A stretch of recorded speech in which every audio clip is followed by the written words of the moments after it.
შემდეგი საკითხი საჯარო სამართლის იურიდიული პირის, იურიდიული დახმარების სამსახურის ანგარიში, იურიდიული დახმარების სამსახურის 2018 წელს განხორციელებული საქმიანობის შესახებ. სამსახურის დირექტორი ბატონი რაჟდენ კუპრაშვილი წარმოადგენს ანგარიშს. გთხოვთ ჩაურთოთ დრო. დიდი მადლობა. მოგესალმებით ბატონო თავმჯდომარე, მოგესალმებით ბატონო დეპუტატებო, მაქვს პატივი წარმოგიდგინოთ იურიდიული დახმარების სამსახურის 2018 წლის ანგარიში. როგორც მოგეხსენებათ, იურიდიული დახმარების სამსახურის მთავარი მიზანი არის ბენეფიციარებს მივაწოდოთ მაღალი ხარისხის სამართლებრივი დახმარება, იურიდიული დახმარების სერვისების გაზრდა და ცნობადობის ამაღლება. ამ ხრივ სამსახურმა 2018 წელს გამოკვეთა 11 მნიშვნელოვანი საკითხი, რომელზედაც ადვოკატები გადამზადდნენ დონორი ორგანიზაციების დახმარებით და შედეგად 23 ადვოკატს მიენიჭა არასრულწლოვანთა მართლმსაჯულების საკითხებზე სპეციალიზაცია, 39 ადვოკატს მიენიჭა სპეციალიზაცია ქალთა მიმართ და ოჯახში ძალადობის მსხვერპლთა დაცვის საკითხებზე. ასევე სამსახურმა 2018 წელს კანონის მოთხოვნის შესაბამისად ხარისხის შეფასების სისტემა დანერგა, თუმცა საჭიროებდა აღნიშნული სისტემა ცვლილებებს და მიმდინარე წელს უკვე ჩვენ ეს ცვლილებები განვახორციელეთ და საბჭოს მოუახლოეს პერიოდში წარუდგენთ დასამტკიცებლად. ასევე 2018 წელს განვითარდა სატელეფონო და ონლაინ კონსულტაციები, შეიქმნა კოლ-ცენტრი, სადაც ბენეფიციარებს აქვთ საშუალება სატელეფონო ზარები განახორციელონ კვალიფიციურ ადვოკატთან და მათ სასურველ საკითხებთან დაკავშირებით მიიღონ კონსულტაციები სამართლებრივი და საჭიროების შემთხვევაში, რა თქმა უნდა, ჩაერთვება ადვოკატი საქმის წარმოებაში. ცნობადობის ამაღლების კუთხით 2018 წელს სამსახურმა სულ ჯამში 111 გასვლითი შეხვედრა გამართა საქართველოს სხვადასხვა რეგიონებში, სხვადასხვა აქტუალურ საკითხებთან დაკავშირებით და იქ გამოკვეთილი და გამოვლენილი საკითხებთან დაკავშირებით მომდევნო წელში, რა თქმა უნდა, გეგმავთ როგორც მანდატის გაფართოებას, ასევე ხელმისაწვდომობის გაზრდას და აღნიშნულთან დაკავშირებითაც მოგახსენებთ სამომავლო გეგმების ნაწილში.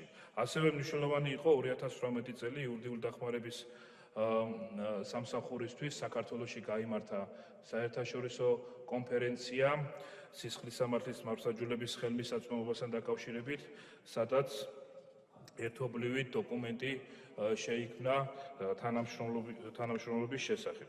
მე მინდა მოკლედ მოგახსენოთ სტატისტიკა სამსახურის მიერ 2018 წელს განხორციელებული საქმეებთან დაკავშირებით. 2018 წელს იურიდიული დახმარების სამსახურში კონსულტაცია გაიარა 31110 ბენეფიციარმა, აქედან 26% გახდათ შეზღუდული შესაძლებლობის მქონე პირები, 22% სოციალურად დაუცველი პირები, 19% პენსიონერები, ხოლო 16% უმუშევრები. 2018 წელს იურიდიული დახმარების სამსახურმა წარმოებაში მიიღო 16086 საქმე, საიდანაც 77% განეკუთვნება სისხლის სამართლის კატეგორიას, 17% სამოქალაქო, ხოლო დაახლოებით 6% ადმინისტრაციულ საქმეთა კატეგორიას. 2018 წელს ბენეფიციარებისთვის შედგენილი იქნა 1950 სამართლებრივი დოკუმენტი. ამავე დროს სისხლის სამართლის საქმეებში 54% საპროცესო შეთანხმებით დასრულდა, 50 გამამართლებელი განაჩენი დადგა და 22 საქმეზე დადგა ნაწილობრივ გამამართლებელი განაჩენი, რაც საკმაოდ მაღალი სტატისტიკას წარმოადგენს. ასევე 2018 წელს იურიდიული დახმარების სამსახური იცავდა 1362 არასრულწლოვან ბენეფიციარს. მე მინდა მოკლედ მოგახსენოთ სამომავლო გეგმებზე, როგორც მოგეხსენებათ აღნიშნულ პოზიციაზე დავინიშნე მიმდინარე წლის მარტის თვიდან და სამსახურში პირველი, ესე ვთქვათ, აბიჯები გახდათ ადვოკატებისთვის პირობების გაუმჯობესება. მოგეხსენებათ, რომ ძალიან რაოდენობრივად ბევრი საქმე აქვს თითო ადვოკატს წარმოებაში და შესაბამისად სამსახური ვნერგავთ საგანაკვეთურის ანაზღაურების სისტემას, ასევე რეესტრის ადვოკატებისთვის გერმანული მოდელზე გადასვლა ანაზღაურებისთვის, რაც ძალზედ მნიშვნელოვანია და გაადვილებს, ესე ვთქვათ, პროცედურებს და გაამარტივებს მათთვის ამ პროცედურებს. ასევე მიმდინარე ბიუჯეტში განვიხილავთ ბიუჯეტის გაზრდასთან დაკავშირებით, აქ უშუალოდ პარლამენტის ჩართულობით, ძალიან დიდი მადლობა მინდა გადავუხადოთ და ვფიქრობთ, რომ ადვოკატების, ესე ვთქვათ, სამომავლო სოციალური მდგომარეობაც ამ კუთხით გაუმჯობესდება. ასევე დაგეგმილი არის მანდატის გაფართოება 2018 წელს თუ კი არასრულწლოვნებისთვის მხოლოდ დაზარალებული ბრალდებულებისთვის იყო ხელმისაწვდომი უფასო სამართლებრივი დახმარება, ეხლა უკვე კანონის ცვლილებმა როგორც მოწმის სახით და ნებისმიერ დანაშაულზე ხელმისაწვდომი იქნება იურიდიული დახმარების სამსახურიდან ყველა ის სერვისი, რომელიც უზრუნველყოფს მათ ინტერესების დაცვას. ასევე ტერიტორიული ხელმისაწვდომობასთან დაკავშირებით 2019 წელს უკვე დამატებით გავხსენით ერთი ბიურო ოზურგეთში და 3 საკონსულტაციო ცენტრი დუისით, საგერში და შუახევში და მომდევნო წლისთვის, ესე ვთქვათ, თვითმმართველობის დახმარებით გადმოგვეცა საოფისე ფართები და ვფიქრობთ, რომ 38 რეგიონში დამატებით წარმომადგენლები ყავდეს სამსახურს, რაც გაადვილებს, ესე ვთქვათ, ყველა იმ სერვისის ხელმისაწვდომობას მოქალაქეებისთვის. ასევე შეიქმნა, როგორც მოგახსენეთ, ხარისხის შეფასების სისტემა, იცით, რომ ძალიან მნიშვნელოვანია გაწეული სამართლებრივი დახმარებაზე არსებობს ხარისხის შეფასება. აღნიშნული კონცეფცია შეიქმნა ყველა იმ საერთაშორისო, ესე ვთქვათ, საერთაშორისო კანონმდებლობის დაცვით, რომ არ მომხდარიყო ადვოკატის თავისუფლების დარღვევა და ამავდროულად დაცული ყოფილიყო კლიენტთან კონფიდენციალობის ნაწილი და შესაბამისად აღნიშნული კონცეფცია უახლოეს პერიოდში წარადგინება იურიდიული დახმარების სამსახურის საბჭოს დასამტკიცებლად. ასევე მნიშვნელოვანია ის პროექტები, რომელიც სამსახურმა 2019 წელს დაიწყო და გაგრძელდება, ეს გახლავთ დისტანციური სამართლებრივი კონსულტაცია ქართველი ემიგრანტებისთვის, სადაც უკვე ეძლევათ საშუალება სამსახურს მათთვის სასურველ თემებთან დაკავშირებით დაუკავშირდეს და კვალიფიციური ადვოკატისგან მიიღოს მისთვის სასურველი კონსულტაცია საქმესთან დაკავშირებით. ვფიქრობთ, რომ მომავალშიც ეს რესურსებზეა დამოკიდებული, ვიფიქროთ, რომ დოკუმენტის მომზადების საშუალებაც გააჩნდეს სამსახურს მათთვის და მიწოდების. ასევე ძალადობის მხრთა ქალების დასახმარებლად გაეროს ქალთა ორგანიზაციასთან ერთად გეგმავთ მიმდინარე წელს 24/7-ზე ავამოქმედოთ ცხელი ხაზი, რომელიც მისცემს საშუალებას მოქალაქეებს ნებისმიერ დროს დაუკავშირდეს ადვოკატს და მიიღოს სამართლებრივი დახმარება. ასევე მნიშვნელოვანია პროექტი, რომელსაც სამსახური ახორციელებს როგორც რეგიონებში და ეხლა უკვე ვიწყებთ სკოლებში, ეს არის პულინგის საწინააღმდეგო კამპანია, სადაც ჩვენი ადვოკატები სკოლის მოსწავლეებს პულინგთან დაკავშირებულ საკითხებთან დაკავშირებით ჩაუტარებენ, ესე ვთქვათ, ტრეინინგებს. მე მინდა ბოლოს მადლობა გადავუხადო ყველა თანამშრომელს, ასევე საბჭოს თითოეულ წევრს, განსაკუთრებული მადლობა მინდა გადავუხადო პარლამენტს გვერდში დგომისთვის, სამსახურისთვის და რა ვიცი თუ რამე შეკითხვა გვექნება, სად ვარ კი პასუხობთ. მადლობთ, ბატონ რაჟდენ. დეპუტატების კითხვები. ბატონი მერაბ ქვარაია. მოგესალმებით, ბატონ რაჟდენ. მადლობა საინტერესო ანგარიშისთვის, საინტერესო მოხსენებისთვის. და საერთოდ მე მინდა გითხრათ, რომ მართლაც მაქვს ერთგვარი მადლიერების ცნობა თქვენი სამსახურის მიმართ, იმ მუშაობის გამო, რომელსაც აწარმოებთ თქვენი წინამორბედი მათ შორის, თქვენ პირადად და მთელი სისტემა და ვთვლი, რომ ეს არის ერთ-ერთი მართლაც ყველაზე მნიშვნელოვანი და ძალიან სასარგებლო პროექტი ჩვენს ქვეყანაში, რომელიც ძალიან ბევრ ადამიანს ემსახურება, ძალიან ბევრ ადამიანს უხსნის იმ სირთულეებს, რომელიც ხშირად არსებობს სამართლებრივ სფეროში. მე პირადად როგორც მაჟორიტარი მაქვს თითქმის სისტემატიური ყოველდღიური ურთიერთობა თქვენს ადგილობრივ ოფისთან და ვიცი რომ ძალიან ბევრი ადამიანის მხარდაჭერა ყოველდღიურად ხდება თქვენი ოფისების მიერ. შესაბამისად, ბუნებრივია შემდგომი გაძლიერება, შემდგომი გაფართოება თქვენი სისტემის არის მნიშვნელოვანი, განსაკუთრებით იმ მოწყვლადი ჯგუფებისთვის, რომლებსაც არ აქვთ შესაძლებლობა რომ დაიქირავონ ადვოკატი, კვალიფიციური, მაღალანაზღაურებადი ადვოკატი და მიიღონ მათგან მხარდაჭერა და კონსულტაცია. მე მაქვს ორ მიმართულებაზე, ანუ ორ საკითხზე გავამახვილებდი ჩემს ყურადღებას. პირველი, მე ვიცი რომ თქვენ გეგმავთ ჩემს ოლქში, ზუგდიდში, ნახირავე პარკში არის თქვენი ბიურო და გეგმავთ რომ აშენდეს ოფისი, გაკეთდეს აი სადვართ ამასთან ამ მიმართებაში ვიცი რომ დაწყებული გვაქვს თვითმმართველობასთან მუშაობა, იგეგმება თუ არა შემდეგ წელს რომ დაიწყოს ამ ოფისის მშენებლობა, ეს ერთი და მეორე თქვენ ახსენეთ ცხელი ხაზი, ონლაინ კონსულტაციები, რაც ასევე მნიშვნელოვანია, როდის არის პერსპექტივაში მოსალოდნელი რომ ცხელი ხაზი ამოქმედება თქვენი აი ესეთი ონლაინ კონსულტაციების სახით. დიდი მადლობა. ბატონი გიავალსკი, ბატონი გუგული მაღარაძე, შემდეგ ბატონი გიავალსკი. მოგესალმებით ბატონო რაჟდენ, მეც მინდა შევერთდე მერაბის, ასე ვთქვათ, სიტყვებს იმასთან დაკავშირებით, რომ თქვენი სამსახური წინანდელიც ეხლაც ძალიან ინტენსიურად და კარგად მუშაობს და მე თვითონ არაერთი ადამიანისთვის მირჩევია და თქვენ სათანადო დახმარება გაგიწევიათ. მე თქვენ ფაქტურად რომ ჩამოთვალეთ, თითქმის ყველა მოწყვლადი ჯგუფს უწევთ დახმარებას. მაგრამ ეს დახმარება არის თავიდან ბოლომდე, ასე ვთქვათ, ხო, თუ ჭირდება სასამართლო და სხვა. აი კონსულტაციები არის თუ არა შესაძლებელი რომ ნებისმიერმა ადამიანმა მიიღოს კონსულტაცია, რომ შემდეგ უკვე თვითონ გადაწყვეტს ადამიანი გააგრძელებს, ვთქვათ, აიყვანს ადვოკატს თუ აღარ გააგრძელებს. ეს შესაძლებლობა განსაკუთრებით რაიონებში, იმიტომ რომ მაინც პირველივე კონსულტაციის თანხაც იურისტთან არ არის ესეთი ცოტა. აი ამ თვალსაზრისით და მეორე კიდევ მათ არასრულწლოვანთან დაკავშირებით როცა არის, ესე იგი, ასეთ შემთხვევაში თქვენ მშობლების მომართვის შემდეგ ერთვებით თუ გადმოიგზავნება რაღაც საქმე და თქვენ თვითონ გადიხართ ამ არასრულწლოვანზე. მადლობთ. მადლობთ ბატონი გიავალსკი. მოგესალმებით, უერთდები ჩემი კოლეგის მერაბის შეფასებებს თქვენი სამსახურის მიმართ. სამწუხაროდ ბევრმა არ იცის ეს, რო არსებობს საერთოდ. საზოგადოებისათვის მნიშვნელოვანია მის ცოდნა. მე არ ვამბობ პიარული თვალსაზრისით, თუმცა ესეც არ არის თლად არასაჭირო. რამდენი მოთხოვნა და მიწოდება ბალანსი მაინტერესებს დაახლოებით თქვენ როგორ ფიქრობთ?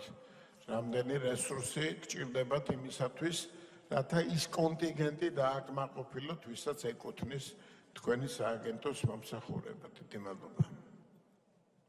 მადლობა. ბატონ რაჟდენ, გთხოვთ უპასუხოთ. დიდი მადლობა თანმიმდევრობით, ბატონ მერაბს უპასუხებ. ოფისების გახსნასთან დაკავშირებით ზუგდიდის რეგიონში თითქმის ყველა ქალაქში გადმოგვეცა უკვე ფართები, როგორც ესე ვთქვათ აბაშა, სენაკი, წალენჯიხა, ესე ვთქვათ ჩხოროწყო, სადაც მომდევნო წლისთვის ალბათ გვექნება იმის რესურსი, რომ წარმომადგენლები გვყავდეს. ყველა ამ რეგიონში ჩვენ გასვლითი შეხვედრები გვქონდა და გამოვლინდა ესე ვთქვათ საჭიროება აი მართალი ბრძანეს, რომ ბევრმა არ იცის ამ სამსახურის შესახებ, თუმცა ამ გასვლით შეხვედრებზე და ესე ვთქვათ კონსულტაციებზე ძალიან ბევრ დახმარებას უწევთ მოქალაქეებს, მაგრამ ძალიან მნიშვნელოვანია, რომ ესე ვთქვათ ხელმისაწვდომობა იქვე ადგილზე გქონდეთ. ამისთვის ვფიქრობთ, რომ მომდევნო წელს უფრო გაფართოვდება ხელმისაწვდომობა და რაც შეეხება ზუგდიდში ოფისის აშენებას, დიახ, ეს დაგეგმილი არის, მიმდინარეობს თვითმმართველობასთან მოლაპარაკება და ვფიქრობთ, რომ წარმატებით დასრულდება. რაც შეეხება კონსულტაციებს, ყველა მოქალაქეს აქვს დღეს იმის საშუალება, რომ უფასო კონსულტაცია მიიღოს განურჩევლად მისი გადახდის უნარობისა. დიახ, თუმცა სასამართლოში წარმომადგენლობა, რა თქმა უნდა, ეს აქ რესურსი არ აქვს და ამიტომ გადახდის უნარო მოქალაქეებს ვეხმარებით, ესე ვთქვათ, სასამართლოში და როგორც ადმინისტრაციული წარმოების დროს. ასევე თავშესაფრის მაძიებლებისთვის თქვენ იცით, რომ მოქმედი კანონმდებლობით ჩვენ მხოლოდ სასამართლოში წარმოვადგენთ მათ ინტერესებს, თუმცა უკვე საუბრობთ კანონის გაფართოებაზე, ანუ ჩვენი მანდატის გაფართოებაზე, ძალიან მნიშვნელოვანია სამართალდამცავებისთვის ადვოკატი წარმოდგენილი იყოს ასევე ადმინისტრაციულ ორგანოებში.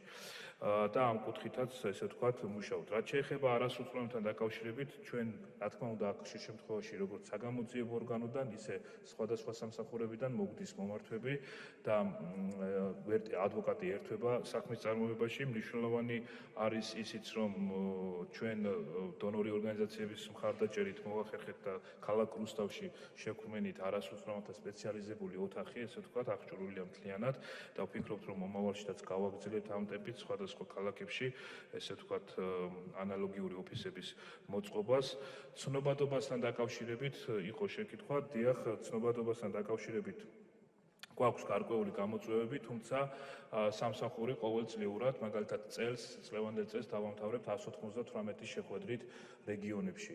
ჩვენ სხვადასხვა საკითხებთან დაკავშირებით ვატარებთ გასვლით კონსულტაციებს და რა თქმა უნდა, ჩვენი ყველანაირი საკონტაქტო მონაცემები აქვთ, რომ იმისთვის, რომ დაუკავშირდნენ ადგილზე რეგიონში ადვოკატებს და მიიღონ სამართლებრივი დახმარება. თუმცა მაღალმთიან რეგიონებში გარკვეული პრობლემები არის ამასთან დაკავშირებით.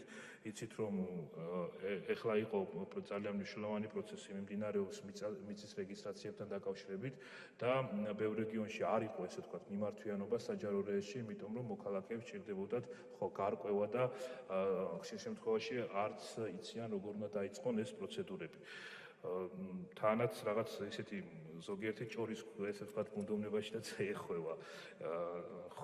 ამიტომ მნიშვნელოვანი არის, რომ კვალიფიციურმა იურისტმა გაუწიოს კონსულტაცია და დაეხმაროს ყველა ამ საკითხებში. ასევე მნიშვნელოვანია მომავალში მევახსენე ემიგრანტებთან დაკავშირებით, ჩვენ სამსახურს ჰქონდა შეხვედრა საზღვარგარეთ ჩვენს მოქალაქეებთან, სადაც გამოიკვეთა საჭიროება იმისა, რომ დავეხმაროთ სხვადასხვა დოკუმენტის მომზადებაში და მათთვისაც იყოს ყველა ეს სერვისი ხელმისაწვდომი და ამ კუთხით სამსახური სამომავლოდ აამოქმედებს მათთვის სპეციალურ სერვისს, რომელიც ესე ვთქვათ ხელშეუწყობს მათთვის ყველა ამ სერვისის ხელმისაწვდომას, რაც ძალზედ მნიშვნელოვანი არის. დიდი მადლობა. მადლობთ, დამოუკიდებელი კითხვები ხომ არ არის? თანამოხსენებას ხომ არ სურს გამოსვლა?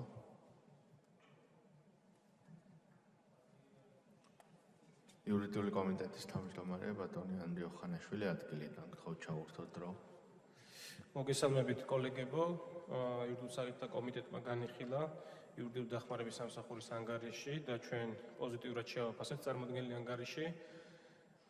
საინტერესო საკითხებზეა ანგარიში ყურადღება გამახვილებული, ასევე ბატონი რაჟდენის ხელმძღვანელობით არის საინტერესო საკითხები დასმული, ის პროექტების გეგმები, რომელიც აქვს იურიდიული დახმარების სამსახურს. ზოგადად გეტყვით იმას, რომ 2012 წელს იურიდიული დახმარების სამსახურის მიერ მოსახლეობისთვის გაწეული სერვისების, როგორც რაოდენობრივი, ისე ხარისხობრივად ზრდის ტენდენცია გრძელდება. ეს ძალიან მნიშვნელოვანია, რომ ჩვენი საზოგადოების ინტერესებზე ორიენტირებული სერვისი მივაწოდოთ ჩვენ საზოგადოებას და ძალიან მნიშვნელოვანია, როდესაც იურიდიული დახმარების სამსახური ხარისხობრივადაც და რაოდენობრივადაც აგრძელებს ტენდენციას, რომ მოსახლეობას გაუწიოს შესაბამისი სერვისები. ასევე ვიტყვი იმას, რომ პირველად სამსახურის არსებობის მანძილზე სამსახურის მიერ წარმოებაში მიღებული საქმეების რაოდენობა 16,000 გადააჭარბა, საიდანაც საქმეთა 75%-ზე მეტი სისხლის სამართლის სფეროს მიეკუთვნება. ასევე საინტერესო ტენდენცია შეინიშნება სამსახურის ხელმისაწვდომების გაზრდის თვალსაზრისით.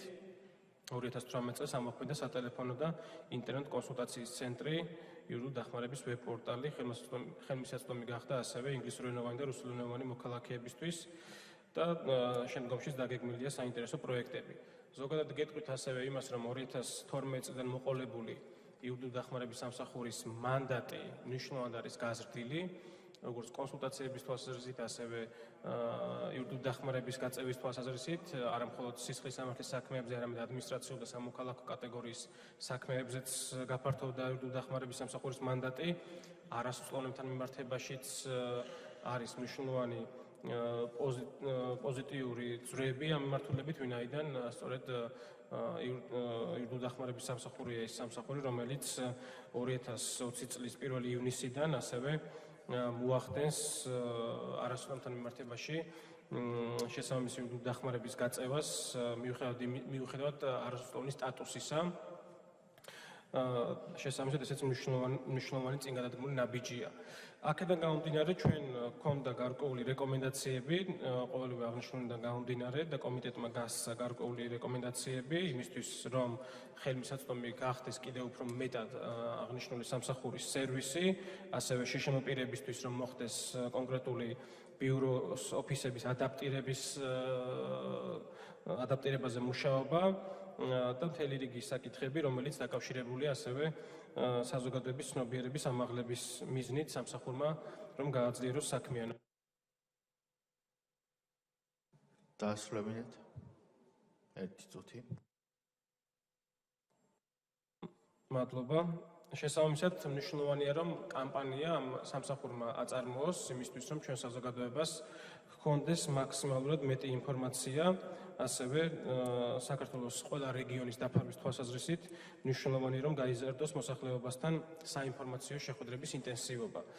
ასევე ძალიან საინტერესო რეკომენდაცია გვაქვს იმასთან მიმართებაშიც და ვიცით, რომ აღნიშნულ საკითხზე იურიდიული დახმარების სამსახური მუშაობს, კერძოდ ის, რომ სამსახურმა უფრო მეტად განავითაროს უფასო ონლაინ კონსულტაციების ქსელი, რათა მოსახლეობის ყველაზე მოწყვლად ფენებს შეუფერხებლად მიეცეთ იურიდიული დახმარების სამსახურის სერვისების სარგებლობის საშუალება, როგორც დედაქალაქის, ასევე მთლიანი საქართველოს მასშტაბით. მთლიანობაში კომიტეტი პოზიტიურად დაფასებს 2018 წლის ანგარიშს და იმ რეკომენდაციებზე დაყრდნობით, რომელიც კომიტეტის დასკვნაშია წარმოდგენილი, მიზანშეწონად მიგვაჩნია, რომ მხარი დაუჭიროთ ამ ანგარიშს, რათა ამ სამსახურმა კიდევ უფრო გააძლიეროს მისი საქმიანობა ჩვენი საზოგადოების ინტერესებზე მორგებით. დიდი მადლობა. მადლობთ. სხვა კომიტეტებს ხომ არის სრულ გამოსვლა? პარლამენტის ცალკეული წევრები, ფრაქციები, უმრავლესობა. რაიმე სხვა მე დაამატებდით ბატონ რაჟდენ? არა.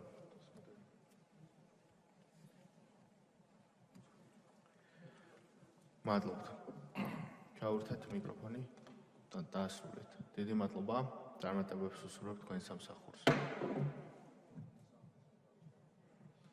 განხილულია.